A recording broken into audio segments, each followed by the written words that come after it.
Hello everyone, आज हम लोग जो बात कर रहे हैं that is chapter number 9 biomolecules. Okay, biomolecules आपको केमिस्ट्री में स्टैंडर्ड 12 में भी आने वाला है, ठीक है, एंड 11th में भी है। आइडियली देखा जाए तो बायोमोलिक्यूल्स में नीट के मिनिमम 2 से 3 क्वेश्चन रहते ही हैं। और सब्जेक्टिव में इसके ऊपर आइदर प्रोटीन का क्वेश्चन आएगा या फिर फैटी एसिड का या फिर कार्बोहाइड्रेट्स का, ठीक है। साथ में इसमें हम लोग एंजाइम्स भी देखेंगे। So let's start with the biomolecules. तो वो आपको समझा रहे हैं कि हमारा जो बॉडी है वो बेसिकली उसका केमिकल कंपोजिशन क्या है, वो किस चीज का बना हुआ है। हम लोगों ने एक प्रैक्टिकल किया, जैसे कि दुनिया में हर एक चीज मोर कॉमनली आप उसको जलाते हो तो उसके बाद मिलेगा carbon, hydrogen, oxygen and chlorine, ठीक है, या फिर कैल्शियम, नाइट्रोजन, ये सारे जो है वो मैक्सिमम अमाउंट में मिलते हैं। यहाँ पे हम लोग बात कर रहे हैं कंपोजिशन।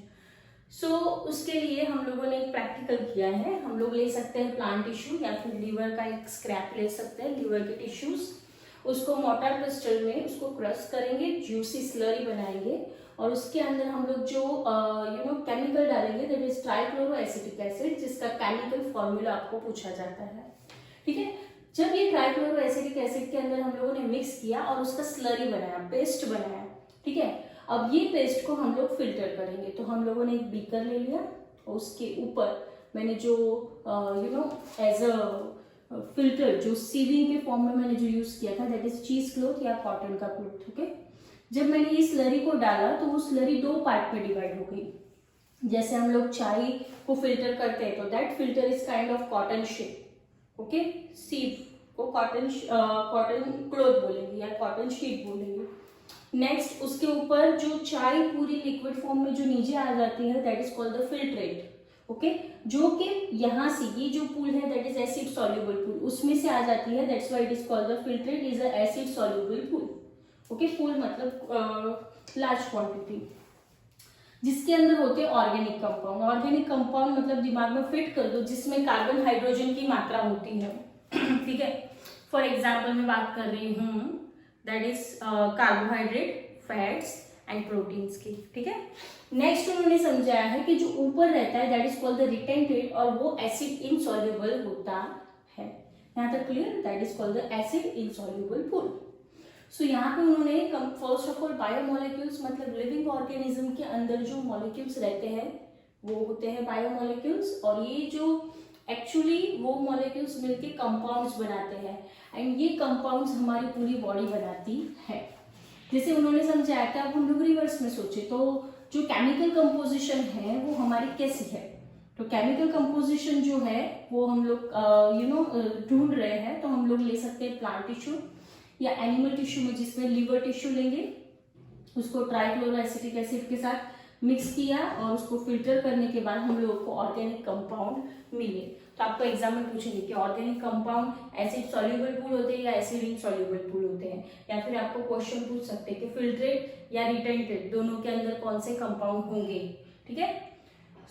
ये ऑर्गेनिक कंपाउंड हम लोगों ने समझ लिया कि लिविंग ऑर्गेनिज्म के अंदर ये है। अब हम लोग बात कर प्रैक्टिकल कर रहे हैं, जैसे कि हम लोग बात कर रहे हैं कि हम लोगों ने ऑलरेडी लीवर का सैंपल ले लिया है या फिर प्लांट का सैंपल ले लिया है और उसके अंदर हम लोगों को क्या मिला है that is organic compounds, okay. ये हम लोग डिफरेंट टेक्निक्स से हम लोग ये ऑर्गेनिक कंपाउंड को बॉडी से सेपरेट कर सकते हैं, ठीक है। प्रोटीन को आप बॉडी से सेपरेट कर सकते हो, उसके अंदर कार्बन है या फैट के अंदर जो कार्बन है, हाइड्रोजन है, उसको भी आप सेपरेट कर सकते हो, ठीक है। अब हम लोग बात कर रहे हैं कि ये ऑर्गेनिक कंपाउंड हम लोगों ने ढूंढ लिया, बॉडी के अंदर से आइसोलेट कर लिया, ठीक है। अब हम लोगों को देखना है उसका मॉलिक्यूलर फॉर्मूला, ठीक है। कोई भी हम लोग सिंपल सब्सटेंस लेंगे तो उसका मॉलिक्यूलर फॉर्मूला होगा, जैसे कि ग्लूकोज। तो ग्लूकोज का फॉर्मूला क्या है? अगर मैं ग्लूकोज की बात कर रही हूँ तो ग्लूकोज का फॉर्मूला है C6H12O6, ठीक है। तो ये ग्लूकोज का फॉर्मूला है। नेक्स्ट हम लोग बात करें जो सारे कंपाउंड्स है जो हम लोगों को लिविंग ऑर्गेनिज्म के अंदर मिल रहा है, लिविंग टिश्यू के अंदर मिल रहा है, that all are called the biomolecules. So all the carbon compounds that we find in the living organism या फिर living tissue can be called biomolecules. Okay, अब ये बायोमोलिक्यूल्स मैंने कॉम्बिनेशन में बताया कि हमारे में कार्बन है, हाइड्रोजन है, ऑक्सीजन है, ठीक है। लेकिन ये जो सारी चीजें हैं, ये जो कंपाउंड्स हैं, वो कितने परसेंटेज में है वो हमें कैसे पता चलेगा? तो हम लोगों ने क्या किया है कि अगर मेरे पास कोई प्लांट है तो ये प्लांट जो है बेसिकली उसको मैं सबसे पहले उसमें से पानी निकालूंगी, उसको ड्राई कर दूंगी, ठीक है। या फिर टिश्यू है तो उसको हम लोग ड्राई कर देंगे और उसको फिर बर्न करेंगे, ठीक है। तो क्या वो बच जाएगा हमारे पास remaining substance, that will be your ash. Okay, अब ये ऐश के अंदर पर्टिकुलर कितने परसेंटेज सारी चीजें हैं वो हम लोग देख सकते हैं। दूसरी चीज के एक्चुअली जब हम लोग बर्निंग वाला प्रोसेस करते हैं तो उसमें मैक्सिमम अमाउंट में कार्बन डाइऑक्साइड रिलीज हो जाता है, ठीक है। So maximum amount of carbon dioxide जो है वो गैस के फॉर्म में रिलीज हो जाती है। सो यहाँ पे उन्होंने समझाया है कि उसके अलावा ऐश के अंदर हमारे पास इनऑर्गेनिक एलिमेंट्स है, दैट इज योर कैल्शियम और मैग्नीशियम। और उन्होंने समझाया है कि इनऑर्गेनिक कंपाउंड एलिमेंट्स कौन से हैं, that is calcium and magnesium. And अगर मैं कंपाउंड्स की बात कर रही हूँ, that is sulphate and phosphate compounds रहते हैं। ओके, जो सारी चीजें हम लोग एसिड सॉल्युबल पूल में देखते हैं। तो हमारे पास है inorganic element and inorganic compounds. Okay, next उन्होंने समझाया है कि हम लोगों ने एनालिसिस किया तो उसके अंदर हम लोगों को जो एसेंशियल एलिमेंट्स दिखे कि वो तो होते ही होते हैं, तो वो कौन से होते हैं, that is carbon, hydrogen, oxygen and chlorine. Carbon, hydrogen, oxygen and chlorine, साथ में नाइट्रोजन भी होता है। हाँ, एग्जैक्टली देखा जाए तो CHON, that is carbon, hydrogen, oxygen and nitrogen. क्यों मैं नाइट्रोजन बोल रही हूँ, क्योंकि नाइट्रोजन इज वेस्ट प्रोडक्ट हम लोग एक्सक्रीशन में पढ़ेंगे। ये वेस्ट प्रोडक्ट कब निकलेगा, जब उसका कुछ कंपाउंड या कंप्लीट प्रोडक्ट होगा। तो प्रोटीन के अंदर बैकबोन में हम लोग नाइट्रोजन देख सकते हैं, डीएनए के अंदर भी नाइट्रोजन होता है। तो इसको हम लोग मेजोरिटी ये सब्सटेंस या ये मिनरल्स एलिमेंट्स हमारी बॉडी में होते हैं, हम ऐसा बोल सकते हैं, ठीक है। अब उन्होंने समझाया है कि केमिस्ट्री के पॉइंट ऑफ व्यू हम लोग देखें तो हमारे पास एल्डिहाइड मतलब CHO, ketone, C++O, okay, ketone group रहता है। एरोमेटिक कंपाउंड्स भी हमारी बॉडी में रहते हैं, that is the round one cyclic way में। बट अगर बायोलॉजी के पॉइंट ऑफ व्यू में हम लोग देखें तो हमारे पास क्या है, first that is your amino acids. Amino acids जो मैंने आपको बताया प्रोटीन वाला, प्रोटीन का बेसिक यूनिट अमीनो एसिड्स होता है। नेक्स्ट न्यूक्लियोटाइड बेसिस, न्यूक्लियोटाइड या फिर न्यूक्लिक एसिड किसके अंदर आता है, that is in DNA, deoxyribonucleic acid. RNA, RNA ribonucleic acid, तो न्यूक्लिक एसिड, ठीक है। तो उन्होंने समझा है कि अगर केमिस्ट्री के पॉइंट ऑफ व्यू हम लोग बात करें तो एल्डिहाइड, कीटोन, एसिडिक ग्रुप ऐसे होते हैं। लेकिन बायो के पॉइंट ऑफ व्यू देखें तो हमारे पास है amino acids, nucleotides and fats, जो हम लोग ये चैप्टर में पढ़ने वाले हैं, ठीक है। यहाँ तक क्लियर है एवरीवन। अब हम लोग बात कर रहे हैं कि हमारे पास जो एमिनो एसिड है, amino acid is the basic unit of protein. Okay, ये एमिनो एसिड्स ग्रुप में, एमिनो एसिड के कंपोजिशन में मेरे पास एक एमिनो ग्रुप है जिसको मैंने बोला है NH2, जो किसमें से हम लोगों ने निकाला है, सब्स्टिट्यूटेड मीथेन। मतलब इसमें से अगर मैं एक हाइड्रोजन निकाल दूंगी तो वो NH2 बन जाएगा। एसिडिक ग्रुप होता है दैट इज COOH। तो आपको एग्जाम में पूछेंगे कि एमिनो एसिड्स में दो इंपॉर्टेंट ग्रुप कौन से होते हैं, that is the amino group and acidic group, ठीक है। अब उन्होंने समझा है कि amino group and carboxyl group मिलके कौन सा एसिड बनाएंगे, that is glutamic acid. Okay, amino group, amino acid and carboxyl group मिलके क्या बनाएंगे, ग्लूटामिक एसिड। सेम, अब ये जो ग्लूटामिक एसिड है that is acidic in nature, ये इंपॉर्टेंट क्वेश्चन है, याद रखना है आपको। ओके, सेम अगर मैं बात कर रही हूँ कि हमारे पास ऐसा कौन सा एमिनो एसिड है जो कि अल्कलाइन या बेसिक है, दैट इज योर लाइसिन।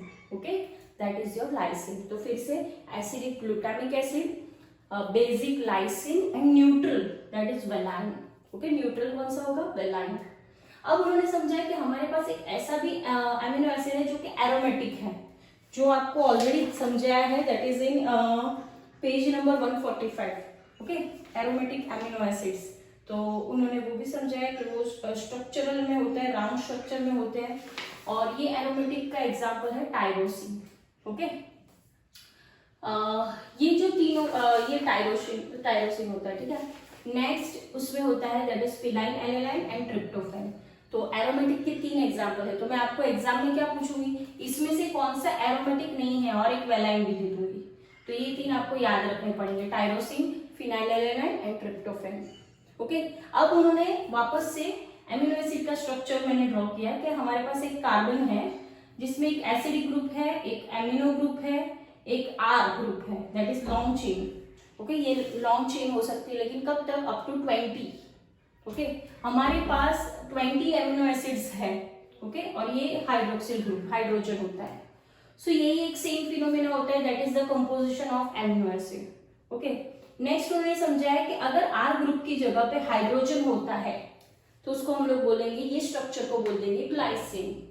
अगर आर ग्रुप की जगह पे मेरे पास है मिथाइल ग्रुप, तो मिथाइल मतलब CH3, तो उसको मैं बोलूंगी अलेनाइन। ओके, अगर आर ग्रुप की जगह पे मेरे पास हाइड्रोक्सिल मिथाइल ग्रुप है जिसको हम लोग बोलेंगे CH2OH, तो that composition is called serine, जो आपको पेज नंबर 145 पे ऑलरेडी डायग्राम के साथ समझाया है, सेम चीज। ठीक है, तो आर की जगह पे H है तो ग्लाइसिन, मिथाइल ग्रुप है एलेनाइन, हाइड्रोक्सी मिथाइल है तो सेरीन। ये इंपॉर्टेंट, ये सारे क्वेश्चंस इंपॉर्टेंट है, ये याद रखने ही रखने हैं आपको।